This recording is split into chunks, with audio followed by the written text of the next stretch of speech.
Epistle to the Romans, Section 37，罗马人书注释第37讲。我们继续讲13到17节，罗马书第3章13到17节。In these verses 13 to 17, the apostle becomes more concrete in his indictment. 保罗在第13到17节呢，他的控告就更加的具体了。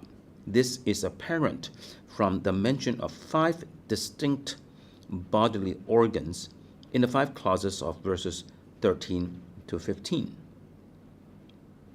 他从第13节到第15节提出了5方面的人身体上的器官，就让这个控告具体化很明显。The first 4 being organs of speech and the 5th the feet. 5个器官里面，前面4个都是与讲话有关，第5个是人的脚。The concentration upon organs of speech in verses 13 and 14 shows how in the apostles' esteem the depravity of man is exemplified in his words. 那在13、14节呢，保罗专注于讲话的器官，就表明了在保罗的思想里面呢，人的堕落特别是由他的讲话表达出来 and how diverse are the ways in which speech betrays the wickedness of the heart. 也是表明了人的讲话多方面的露出心中的邪恶。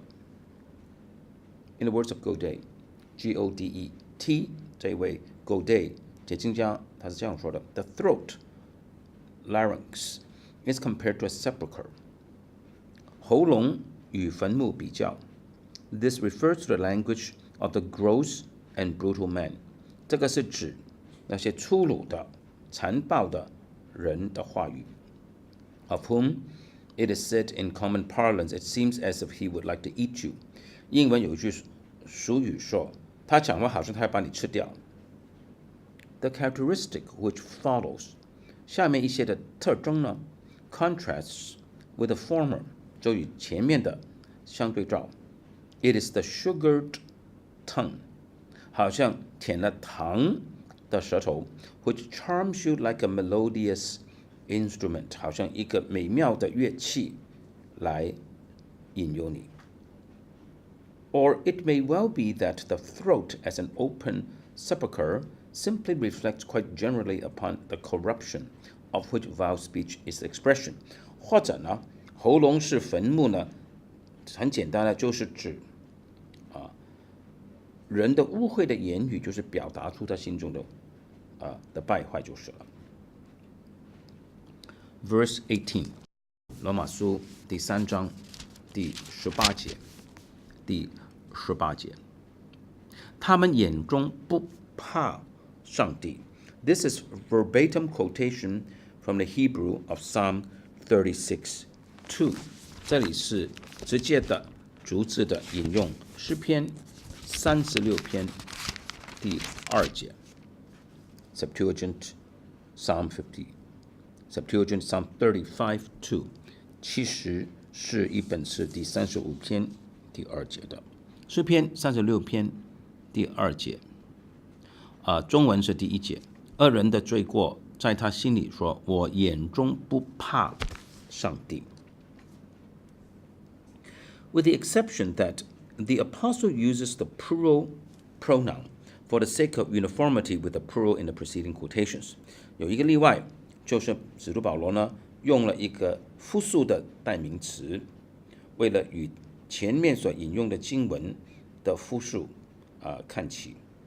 In the teaching of Scripture, 圣经的教导是 The fear of God is the soul of godliness. 敬畏上帝是敬虔的人生的灵魂 and its absence the epitome of impiety. 而没有敬畏神的心，就是不敬虔的巅峰。To be destitute of the fear of God is to be godless. 没有敬畏神的心，就是没有神，或者心中没有神。And no indictment could be more inclusive and decisive than the charge here made. 那么在这里所做出的控告呢，没有别的，是更加的涵盖一切，更加的决定性的。As the throat, the tongue, the lip, the mouth, the feet have been used in the preceding verses in the appropriate relationships in each case, so here the eyes. 正如前面那几节，喉咙、舌头、嘴唇、口、脚，都在他们恰当的一些的位置上都引用了。在这里用的是眼睛。The eyes are the organs of vision. 眼睛是用来看的，是视角的。眼睛是用来看的，是视觉的器官。And the fear of God is appropriately expressed as before our eyes. 那么敬畏神这件事情呢，很恰当的是说成是在我们的眼前有没有神。Because the fear of God means that God is constantly in the center of our thought and apprehension. 因为敬畏神的意思就是上帝不断的在我们的思想跟理解的中心。And life is characterized by the all-pervasive consciousness of dependence upon Him and responsibility to Him. 而人生的特点就是涵盖一切的，我们会意识到我们依靠上帝，我们向上帝负责。The absence of this fear means 没有这种敬畏神的心的意思就是 that God is excluded not only from the center of thought and calculation.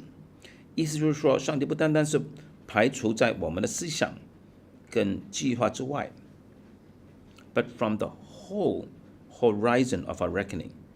就是从我们整个的思考的水平线除掉了。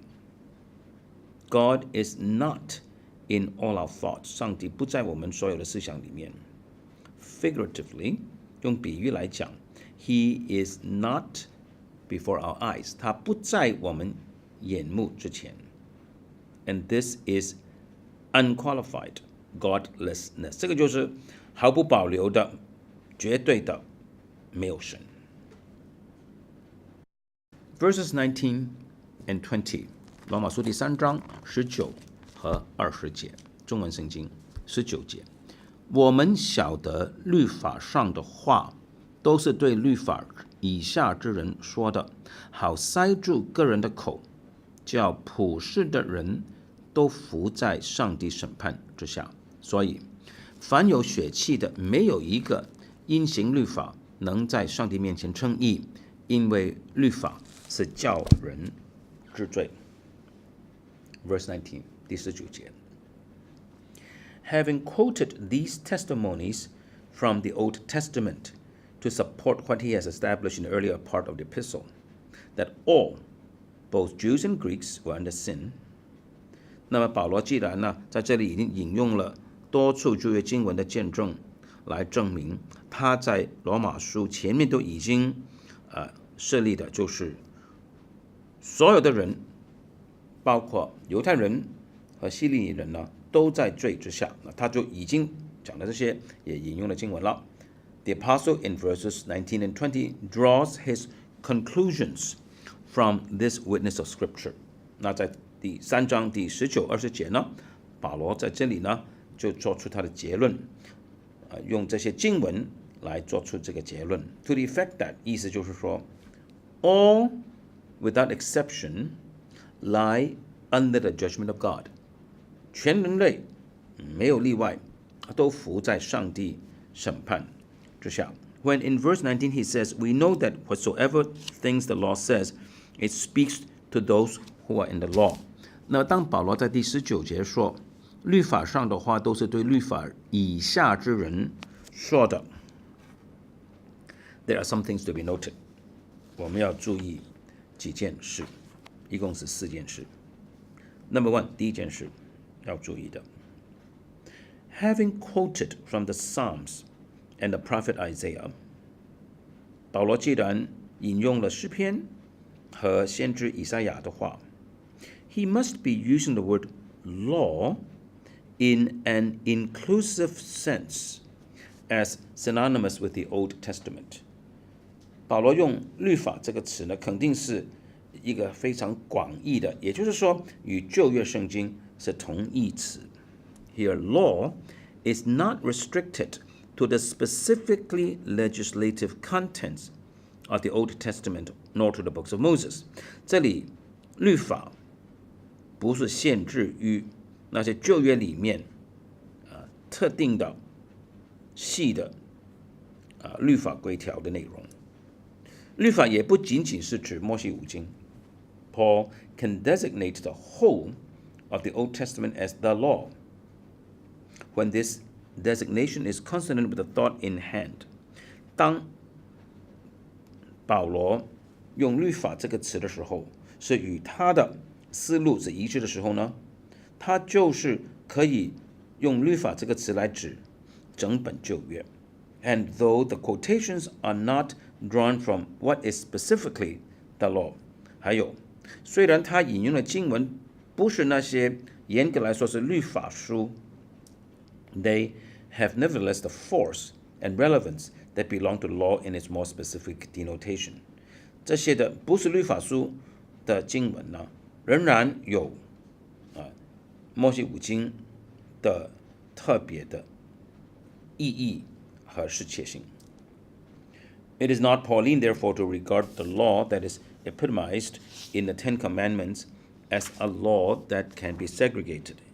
所以呢，若认为呢，以十诫为巅峰的律法呢，是可以从别的旧约书卷可以分割出来，这个不是保罗的思想。The Old Testament in its entirety is permeated with the requirements and judgments which are summed up in the Ten Commandments。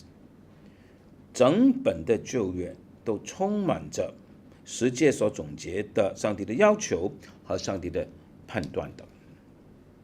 Number 2， 第二件要注意的是 He regards the law which is deposited in the Old Testament as speaking。 保罗看存放在旧约圣经里的律法是在讲话的。 Whatsoever things the law says, it speaks to those who are in the law。 律法上所讲的任何的话都是对在律法之下的人讲的。 The scripture is not a dead word。 圣经不是死的字句， It is living speech。 圣经是活的话语。Number 3， 第三件要留意的是 It is living speech with relevance to the present。 旧约圣经是活的话语，对现今是适切的有关的。 The apostle was not dealing merely with the past。 使徒保罗这里不仅仅在处理过去的事， He was writing of what was true in his day and in ours。 保罗在写的是关乎他当时的时代的事实和我们今天时代的实况。Number 4， 第四件要留意的是 The law speaks to those who are in the law。 律法向那些在律法里面的人讲话。 The expression in the law， 这里原文是说在律法之内， is not to be equated with under the law 6:14， 不可以与罗马书第6章14节在律法之下等同，不一样，不一样。第3章19节与第6章14节不一样。In this latter case， 那么在罗马书第6章14节那里呢， under law is the antithesis of under grace， 在律法之下是在恩典之下的相反词。And Paul at this juncture in his epistle is not suggesting that all those in the law were thereby excluded from the operations of grace。 那保罗讲到这里就是第3章19节的时候呢，他还没有要说所有在律法之内的人是从恩典的运作排除的。In the law means， 在这里律法之内或者律法之下的意思就是 the sphere of the law， 律法的范围 the sphere in which the law of which he had spoken and of which he had given samples was applicable by way of demand and judgment。 律法的意思就是律法的范围，就是刚才讲完的这个律法，就是他已经用了很多的经文来示范的律法呢，因为这些律法有所要求，有所审判，所以律法是适用的。The question arises， 那问题就来了 ，How extensive is this sphere of the law's application？ 那么律法适用的这个范围有多广呢？ Does its relevance apply only to those who had the Old Testament, namely the Jews, to whom these oracles have been committed? Verse 2. 律法的适用性是否只是指那些有旧约圣经的人，就是只是指犹太人，因为上帝的圣言交付了给他们呢？第3章第2节。This is what we might be led to expect。我们可能会倾向于预期，意思就是如此。And hence conclude that in this verse, Paul is showing the judgment that falls upon the Jews。那么我们可能做出一个结论，就是说呢，在这里第19节呢，保罗在讲降在犹太人身上的审判。It would not be unreasonable to infer such limitation in this instance。在这里呢，若做出这种的推论呢，不是不合理的。Because his main interest is to show the Jews that they were no better than the Gentiles in reference to the judgment concerned。因为保罗这里最重要的所关注的就是关于上帝的审判呢，犹太人并没有好过外邦人的。The sinnership and hence condemnation of the Gentiles could be taken for granted as not in dispute among the Jews。外邦人他们作为罪人的身份，他们被定罪，这个是理所当然的，在犹太人中间不需要有什么争辩。But it is a significant fact that this limitation is not borne out by the terms of the passage。 这里是穆里的批判，他说这里有一件很重要的事实，就是从这段经文所用的词汇并不能带出这种的限制这个概念。 For Paul says， 保罗这样说 that what things soever the law says， 保罗说的是律法无论说什么话 it speaks to them who are in the law， 他是向那些在律法里面的人说的。 In order that 好叫 every mouth may be stopped， 塞住所有的每一个口 and the whole world may become liable to God， 而全世界都服在上帝，就是上帝的审判之下。 There can be no question, but here is the note of all-inclusive universality。 毫无疑问的，这里所带出的是一个涵盖一切的普世性的一件事 ，especially in the words the whole world， 特别是全世界众人。Paul includes the Gentiles who did not have the law in the sense of the Old Testament or of specially revealed law, chapter 2, verse 14。 保罗包含了外邦人，他们没有好像旧约这种的律法，也没有上帝特殊启示的律法。参考罗马书2章14节。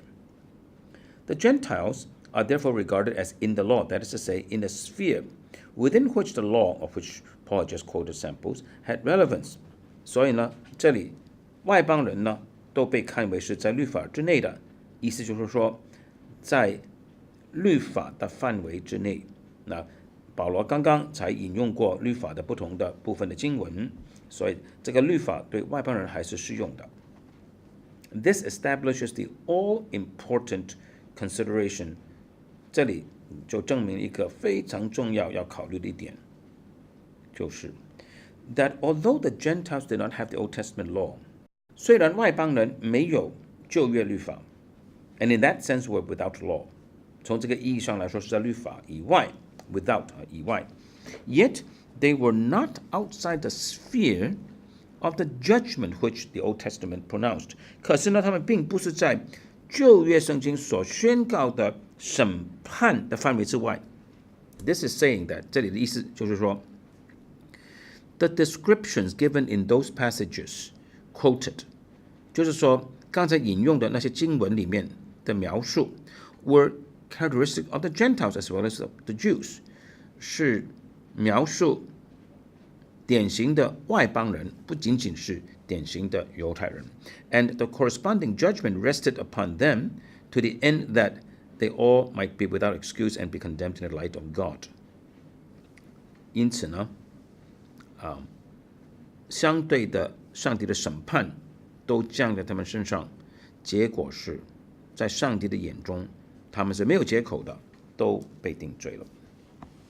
Verse 20， 第20节。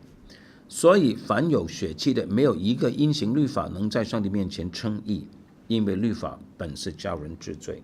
The term by which verse 20 is introduced is not properly rendered by therefore as in AV, but by because。第20节一开始那个字呢，不应该翻译因此或者所以，好像英皇钦定本还有中文和合本，应该翻译因为because。 This verse gives the reason why every mouth is stopped and the whole world is condemned。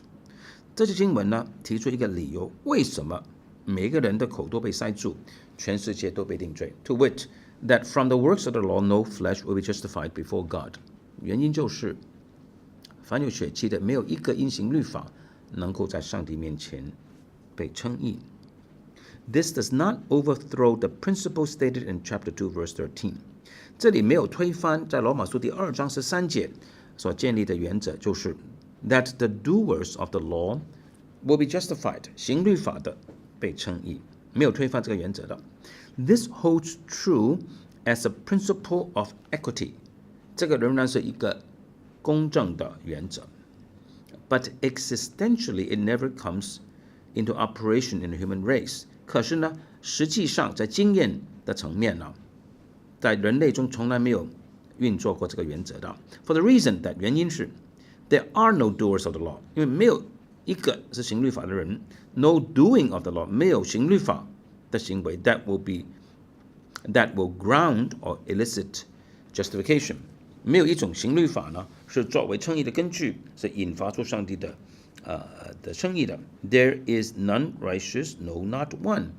Verse 10， 第10节，没有义人，一个都没有的。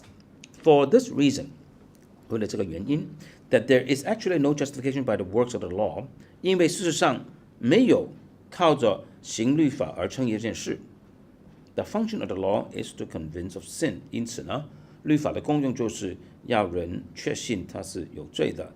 第20节下半节 ，The law does perform this necessary and contributory service in connection with justification。 律法在上帝的称义事情里面呢，它扮演这个必须的有用的角色。It imparts the knowledge of sin， 它给人对罪的认识 ，and enables us to perceive that from the works of the law no flesh will be justified， 让我们看到从行律法的行为 works of the law， 任何有血气的都不能被称义 ，and therefore every mouth is stopped and the whole world rests under God's judgment。 因此呢，每一个人的口都被塞住，全世界全人类都服在上帝的审判之下。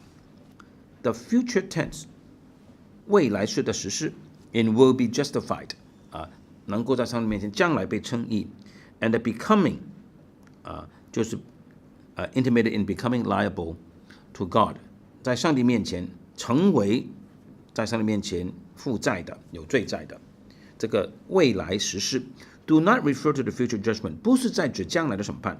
These expressions point rather to the certainty and the universality of the propositions with which they are concerned。